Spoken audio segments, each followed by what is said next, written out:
Cases were just all blank. And that's when we realized it.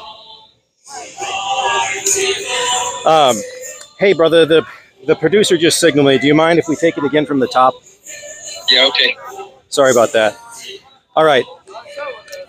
Hey, brother, this is Adam Villarreal with 1600 Unscripted live in front of the White House. How are you doing today? I'm doing great, man, and thanks for having me on. Absolutely. Thank you so much for joining us.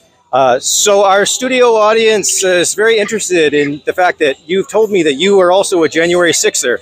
Can you tell us a little bit about that? Yes, I can. You know, at the time we were really hammering Donald Trump to get a pardon for Joe Exotic. And Joe's legal team put a private jet together and a few of us together to go up there and try and promote it with a banner. And just to try and get Donald Trump to see our banner, or somebody important to see our banner. And yeah, we flew in there and went down there, and you know, it was all good and peaceful for a long time. We never had any problem, and there were hundreds of thousands of people there. And then you know, we decided to go eat lunch, and when we went and ate lunch, everybody in the restaurant's phones went off at the same time, and we knew something was wrong. And everybody looked at their phone, and you could just see the gasp in their face. And we decided then we better get out. If we were going to fly home, we better fly home now because something bad was going to happen.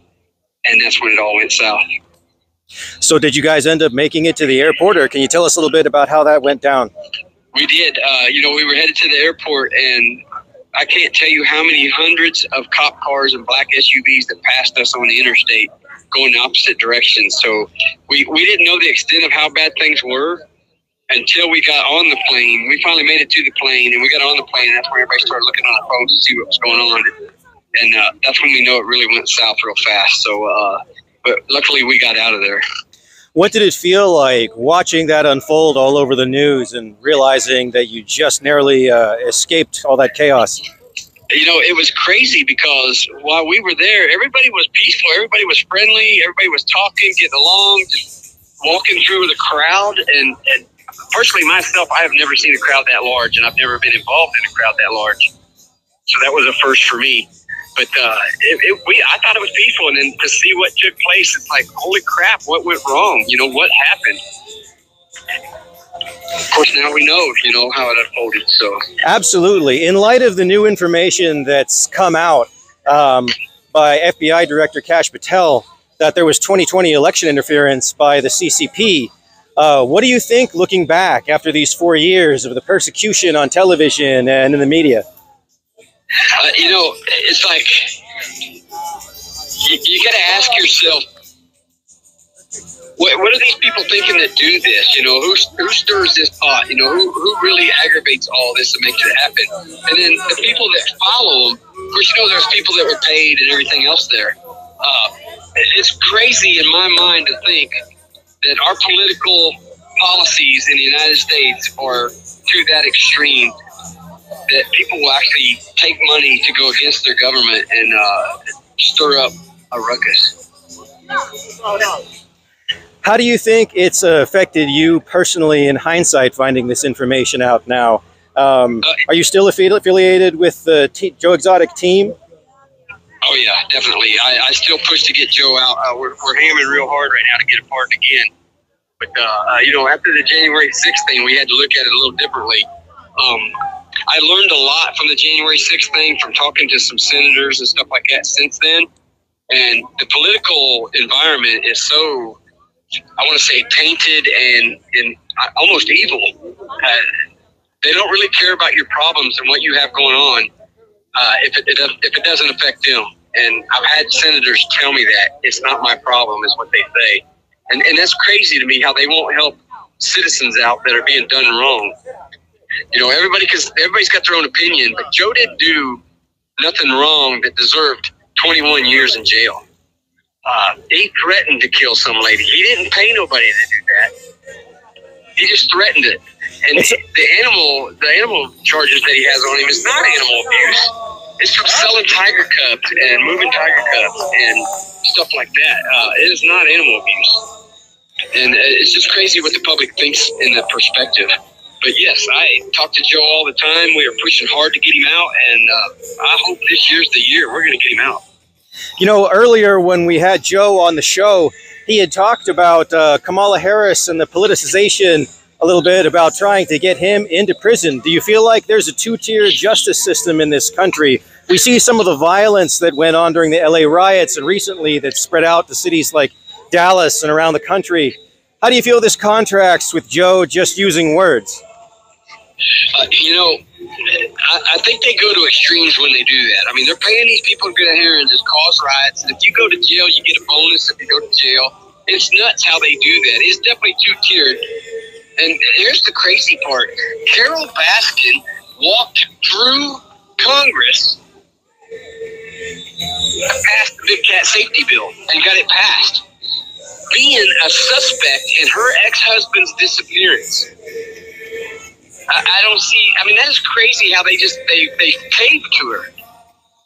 I mean, everybody knows that she's a suspect in that case, but yet she walked through Congress and got that bill pushed all the way through with the help of Kamala Harris, I'm sure. So, do the January 6th pardons give you hope for Joe's case? We've seen a lot of action around pardons this particular year. How do you feel Joe's case stacks up? You've lobbied for him very passionately. Yeah, definitely. And I'm going to keep lobbying for him. I think we're gaining ground. You know, he's let out a couple rappers. He let out the Chrisleys. All the J6ers are supposed to be getting pardoned, which is nuts that he even has to pardon them people. But I think we have a really good chance of getting Joe out this year. And, you know, if we can get him out, I think that'll boost him around a lot of Americans. Absolutely. I wanted to take a moment to ask about yourself. Joe comes up. He's a big personality, but you've also overcome a lot yourself. I've read that due to an accident when you were injured very severely earlier in life, and you've overcome to go on to be an entrepreneur and travel the world. Can you tell us a little bit about overcoming that accident and about your life? Yeah. You know, my biggest thing is I stay positive 110%. And, you know, we got the man upstairs, too. He watches after me. But I try and stay positive all the time. I'm a double amputee. I'm numb from the waist down. So, you know, a lot of people don't know it. I have a colostomy. I have to self-catheter pee. But I put my legs on in the morning, pull my pants up, and I just keep going. I try and give 110% every day, and that's what keeps me alive. And, you know, if it wasn't for Joe's Zoo, I probably wouldn't be alive because I found his zoo at a point in my life where I was really down, and that zoo helped bring me back. So I owe Joe a lot for that. Do you feel like your life has become more political since your involvement in January 6th? Have you spoken out very much, or have you integrated with the J6 community? You know, I haven't really spoken too much with the J6 community, but I have done a lot of positive conversations with people and help people, and my life is definitely a whole lot more political than it used to be, I promise you. I have a different look on life and our government, for sure. I mean, I definitely look a little different at it.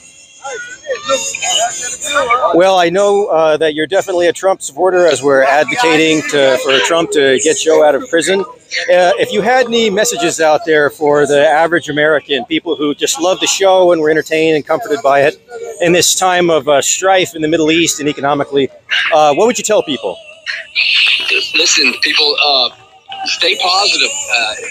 Just call out to Joe. You can reach out to him. You can write to him.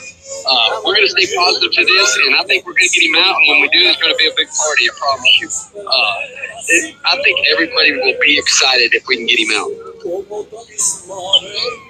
Absolutely. So did you have any messages for anyone else out there? Anyone you'd like to plug, a book or anything like that we can look forward coming up for you?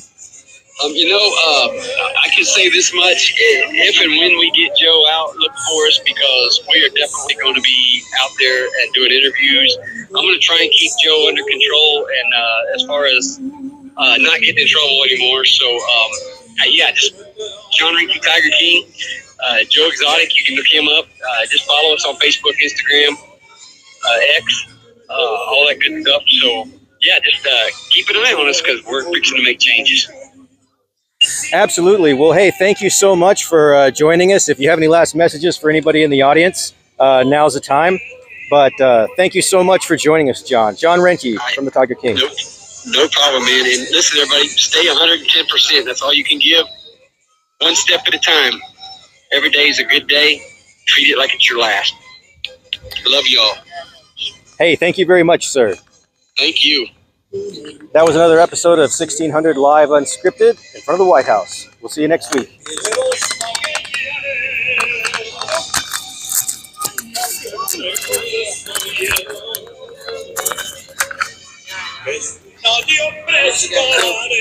Yeah, I am. Do you want to pop the bar? The what? Bar. Yeah, we can. Yeah. Yeah.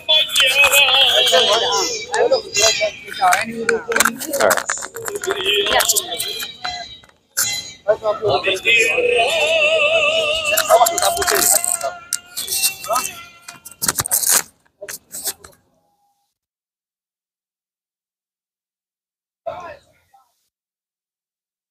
Hello, Patriots. It's with a heavy heart today that we have to announce the passing of Bart Shively, Marine Corps veteran, patriot, beloved by his family and J6 community. He passed in peace, surrounded by his J6 brothers. He accomplished many, many things in life, and we just want to support him now. If you can donate to his Give, Send, Go, just head over to givesendgo.com and look up his name, Bart Shively. And if you can give anything, thoughts, prayers, messages to his family, condolences, now would be a great time. We just wanted to announce this passing and celebrate the life of Bart Shively. We'll see you on the other side, Bart. Thank you.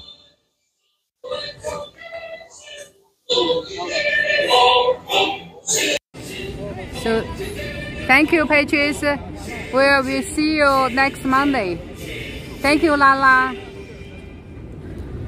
Thank you all your support.